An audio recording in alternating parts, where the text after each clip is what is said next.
تو اسحاق ڈار کا جو کیس ہے وہ بھی مجرم تھے، ان کو حکومت جو ہے وہ اب تک واپس نہیں لا پائی۔ تو جہاں پہ اسحاق ڈار جو ہے اگرچہ کہ بہت زیادہ حکومتی وزراء نے دعوے کیے کہ ان کو واپس لایا جائے گا، لیکن ان کو حکومت اب تک واپس نہیں لا پائی۔ تو اب نواز شریف کو کیسے واپس لایا جاتا ہے یہ جو ہے وہ آنے والا وقت بتائے گا۔ جہاں تک تعلق ہے عوامی مسائل کا، تو عوامی مسائل وفاقی ادارہ شماریات جو ہے اس کی ایک رپورٹ کے مطابق پچھلے ہفتے جو ہے وہ 20 اشیاء خرد و نوش کی قیمتوں میں اضافہ ہوا، اس مرتبہ جو ہے وہ 9 اشیاء خرد و نوش کی قیمتوں میں جو ہے وہ مہنگائی میں اضافہ ہوا ہے۔ تو جو اصل مسائل ہیں، کراچی کی جو صورتحال ہے طوفانی بارشوں کے بعد، اسی طرح بلوچستان کی جو صورتحال ہے، چینی کی انکوائری کمیشن اور انکوائری رپورٹ آنے کے باوجود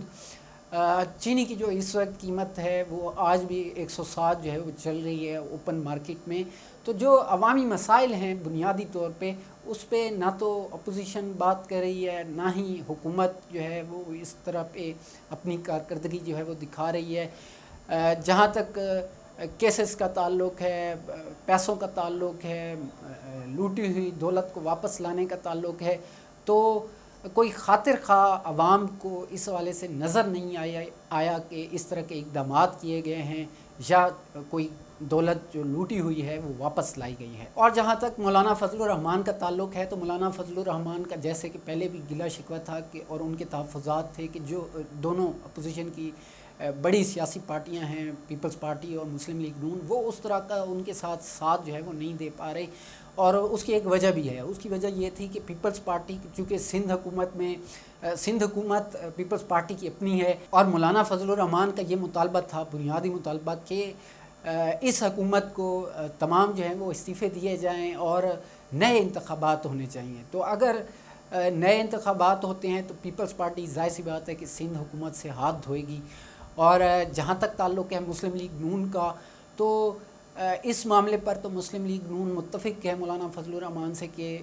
نئے انتخابات ہونے چاہیے اور اس حکومت کو جو ہے وہ جانا چاہیے۔ لیکن دوسری جانب مولانا فضل الرحمان جب یہ مطالبہ کرتے ہیں کہ کوئی بھی لیجسلیشن ہوتی ہے،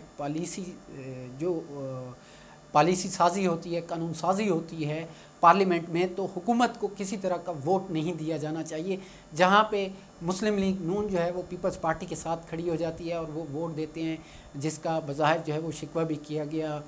خصوصاً جب انسداد دہشت گردی ایکٹ کی جو ترامین تھیں فیٹف کے لیے۔ لیکن اب جو ایپیسوڈ چلا ہے تازہ ترین وہ یہ کہ کل نیب کی جانب سے، نیب خیبر پختونخوا کی جانب سے، مولانا فضل الرحمان کے بھائی جو افغان کمشنریٹ میں کمشنر تھے ضیاء الرحمان، ان کو جو ہے 25 اگست کو طلب کیا گیا ہے، اور ان پر الزام یہ عائد کیا گیا ہے نیب خیبر پختونخوا کی جانب سے کہ آمدن سے زائد انہوں نے اثاثے بنائے ہیں، اور جو مختلف بھرتیاں ہوئی تھیں وہ غیر قانونی بھرتیاں تھیں۔ اس کے علاوہ مشینری کی خرید و فروخت پر بھی جو ہے وہ کرپشن کا ان پر الزامات لگائے گئے ہیں۔ بہرحال یہ کس طرف جا کے جو ایپیسوڈ ہے وہ کس طرف جا کے رکتا ہے، لیکن بظاہر یوں لگتا ہے کہ